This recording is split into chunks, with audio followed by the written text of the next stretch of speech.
freedom for today. I decided to take you camping with me today. I like to be able to just invite you along and share all the places that I read the Bible, and I'm sitting here in the campground by a lake thinking about Acts 5. You can probably hear screaming in the background, but those are just delighted kids playing. That's all that is.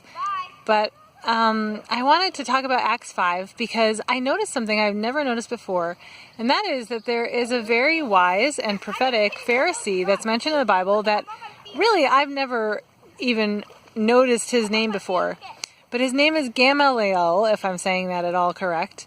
And here we have Peter and John who've been arrested. An angel busts them out of prison, and so they go right back to teaching about Jesus, and the religious leaders are furious and they can't believe what this is, and they don't know what to do because, of course, the crowds really love Peter and John. All the people who are marginalized by the religious elites love the message of Jesus because it includes them. And so here we have the crowd getting a little bit more ruckus, and Gamaliel, he stands up and he's respected by the people. He's a Pharisee. He's very wise and has been a religious scholar. And he points out something that I think is really fascinating, and it really makes me excited to be a follower of Jesus 2,000 years later. Because he talks about these two other movements that have happened, one with Theudas and another with Judas of Galilee. And these two men had sprung up and had kind of had a little following, a few hundred people that had kind of followed them, but ultimately these movements died out.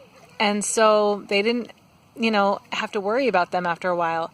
And so here is Gamaliel, and he says, if this movement with this whole Jesus thing is just one of these fads, then it's going to die. Your 15 minutes of fame, and then people move on. And if you think about most trends and fads, that's what happens. And he says, if this Jesus thing is really from God, then we're not going to be able to stop it because it's going to be supernatural. So here we are 2,000 years later, and we are still holding tight to the truths of Jesus. And I am really excited to feel this confirmation that was really prophesied here in Acts 5, that if this is going to continue on, that it is a supernatural act of God. And so our freedom for today is that we have confidence that Jesus is who he said he was, that this movement was never a fad, but it's something that truly came from the heart of God. And everyone can be a part of that. Anyone who wants to can be. And I think that that's just such a exciting and encouraging place to be. And I'm encouraged as a follower of Jesus that I am part of a supernatural movement. And I hope that you are too. And I'm glad that we are connected together, reading the Word of God. Thanks for joining me on my camping trip, and I'll see you tomorrow.